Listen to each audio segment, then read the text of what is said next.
Bonjour et merci d'honorer de vos diverses positions ce nouveau rendez-vous de votre émission Entretien du jour. Ensemble, nous allons parcourir les didales de la compagnie Air Côte d'Ivoire. Notre invité, vous vous en doutez, c'est bien le directeur général de Air Côte d'Ivoire, René Ducuré. Monsieur René Ducuré, bonjour. Bonjour. Et merci Bonjour. pour la disponibilité. Mais je vous en prie, c'est un plaisir. Air Côte d'Ivoire demeure aujourd'hui un label qu'on ne présente plus. Mais comment le définit-on? C'est un label qui n'existe pas depuis très longtemps, puisqu'on a commencé à opérer début 2013. Entre-temps, nous opérons sur 19 destinations de la sous-région, en Afrique de l'Ouest et de l'Afrique centrale, plus 5 destinations à l'intérieur de la Côte d'Ivoire. Nous avons entre-temps 6 avions pour le court courrier et le moyen courrier, et nous sommes à peu près 500 personnes en attendant, qui travaillent pour Air Côte d'Ivoire, qui font, j'espère, le bonheur des passagers. Qui font le bonheur des passagers, on n'en doute pas. Mais dites, il y a une grande interrogation qui taraude les esprits. Air Côte d'Ivoire, une compagnie d'État ou subventionnée par l'État? Non, ce n'est pas subventionné par l'État. C'est une compagnie de l'État, puisque l'État dans Air Côte d'Ivoire est majoritaire à 65%, mais on a d'autres actionnaires, on a des privés ivoiriens avec 15%, et puis on a surtout notre partenaire stratégique Air France avec 20%. Donc le gouvernement effectivement prend une place importante, et heureusement que l'État prend une place importante. Pourquoi puisque pour développer une compagnie, il faut beaucoup d'argent et il faut beaucoup de volonté pour refaire sa place. Et puisque Air Côte d'Ivoire est une compagnie qui dessert principalement la Côte d'Ivoire et la sous-région, il faut un État fort derrière, un aéroport fort derrière pour accompagner notre développement. Et donc, au début, ce ne sont pas des privés ivoiriens qui peuvent donner toute cette contribution. C'est pour ça que la participation de l'État est importante. La seule subvention que l'État donne, c'est pour le réseau domestique, c'est-à-dire à l'intérieur du pays, puisque c'est un service public pratiquement. Et aujourd'hui, quand on doit la comparer à d'autres compagnies, qu'est-ce qui fait sa particularité? La particularité de Air Côte d'Ivoire, je dirais, c'est le service de qualité, le produit, c'est-à-dire les avions que nous avons, que nous mettons à disposition de la clientèle. Nous avons 2 avions neufs que nous avons achetés il y a moins d'une année, qui fait le sous-régional et le réseau domestique. Et nous avons d'autres avions, une flotte Airbus qui est certainement un standard au-delà de ce que la concurrence fait dans la sous-région. Et de ce fait, le produit, plus le service à bord, plus les repas que nous offrons, je pense que c'est un service que les passagers qui nous empruntent disent qu'il est absolument égal à ce que nos concurrents offrent en Europe ou ailleurs dans le monde. Et pour amener les indécis à désormais adopter Air Côte d'Ivoire, qu'est-ce qui apparaît désormais comme grand chantier pour la compagnie en termes de défis? Le plus grand défi pour nous, c'est l'amélioration de la flotte, les nouveaux avions.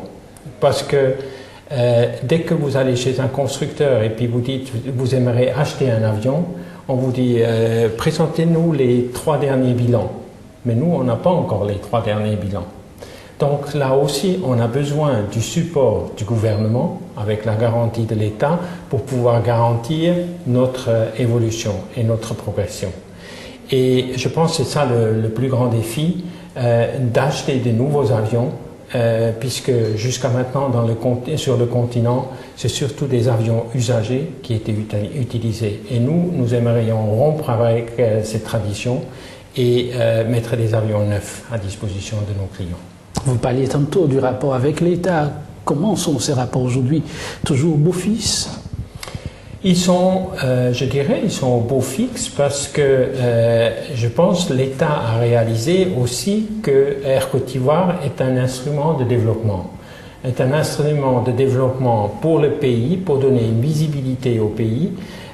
Mais non seulement, nous, Air Côte d'Ivoire, on représente 40% de l'activité sur l'aéroport d'Abidjan.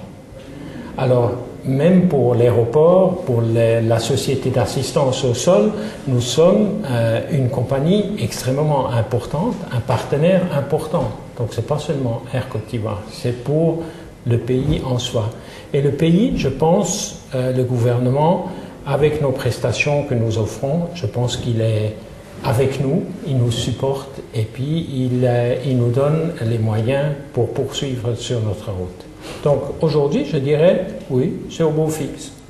Alors, au beau fixe de ce côté-là, aujourd'hui, il est une réalité que les grands succès ne se mènent qu'ensemble. Air Côte d'Ivoire entrevoit-elle déjà des types d'alliances, pourquoi pas avec d'autres compagnies sur le programme? Certainement. Comme je l'ai dit au début, notre partenaire stratégique, c'est Air France. Donc, il est logique que nous fassions une alliance avec Air France, qui est quand même dans SkyTeam une alliance globale. Et dans cette alliance, ils ont également un partenaire africain, qui est Kenya Airways, avec qui nous tissons un partenariat extrêmement fort à partir de 2016. Et donc, ensemble avec SkyTeam, sur les différents continents, plus Kenya Airways sur le continent africain, nous pensons que nous avons la force et l'étoffe nécessaire pour la croissance, non seulement d'aujourd'hui, mais dans le futur également. Vous parlez des autres continents, et ça dit que le continent africain est déjà maîtrisé. Non, il n'est pas maîtrisé encore. Il y a encore beaucoup à faire. Et c'est pour ça que nous, Air Côte d'Ivoire, on a choisi le développement mesuré. C'est-à-dire, on assure. Avant de continuer l'expansion, on assure ce qu'on est en train de faire. Et comme je l'ai dit, l'aéroport d'Abidjan, pour nous, est la base opérationnelle. Et Abidjan devient notre hub et notre hub de la sous-région. Et nous sommes en train de consolider ce hub avec tous les 6 avions, et puis on aura 3 autres l'année prochaine, donc on sera à 9 avions, pour faire fonctionner ce hub pour toute la sous-région Afrique de l'Ouest et l'Afrique centrale. Une fois qu'on a consolidé cela avec les 9 avions, je pense que c'est là qu'il faut penser à la prochaine étape, l'intercontinental. Mais il ne faut pas sauter les étapes. Il faut aller pas à pas. Exactement, exactement. Exactement. Alors, Air Côte d'Ivoire aujourd'hui, c'est combien d'États africains desservis? Nous desservons 14-15 pays actuellement, oui. Et il nous manque la Centrafrique. Dès que nous pouvons y aller, nous irons. Et puis en Afrique de l'Ouest, il y a juste la Gambie qui nous manque. Et autrement, on a pratiquement desservi tous les pays principaux. Si Air Côte d'Ivoire doit loyer de l'autre côté, voir comment aller vers d'autres continents, quel continent serait comme une priorité? Moi, je pense que le développement se fait surtout en Asie. Et là, nous, on ne peut pas aller en Asie tous les jours. Donc, ce serait avec un partenariat comme Kenya Airways. Autrement, celui que nous, on pourrait faire nous-mêmes assez rapidement, à part l'Europe, évidemment, c'est les États-Unis. C'est un continent avec les échanges qui continuent à croître entre la Côte d'Ivoire et puis la région et puis les États-Unis. C'est un continent qui sera intéressant pour nous. Pas d'entreprise sans difficulté. À Côte d'Ivoire, on connaît sans doute. Si on doit en parler, on peut énumérer quel goulot d'être double. Comme toute compagnie qui débute, qui n'a pas encore sa flotte à elle-même, qui doit louer à quelques carences. Les avions arrivent, il faut les maintenir, et c'est pas toujours les mêmes configurations qu'on peut trouver sur le marché. Donc là, on a un goulot, pas pour trouver les avions, mais les mêmes avions et aux mêmes standards. Et je me réjouis le jour où nous aurons les nouveaux avions, la nouvelle flotte que nous avons définie, et puis qui sont tous la même chose, que le passager, vraiment, il se sent à la maison dans nos avions. Votre grand rêve aujourd'hui pour la compagnie, c'est lequel? C'est d'avoir ces nouveaux avions et passagers vraiment contents et qui nous font un retour positif comme compagnie de référence pour l'Afrique. Monsieur René Decuré, si vous devez clôturer cet entretien, que direz-vous?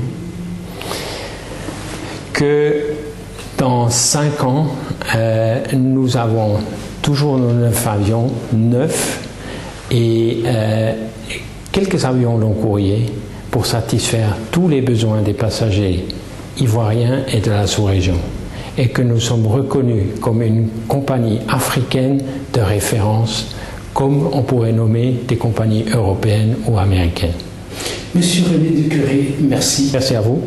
Mesdames, Messieurs, merci à vous également pour votre aimable compagnie. Prenez le rendez-vous. L'entretien du jour, c'est tous les jours sur CICLA TV. À très bientôt.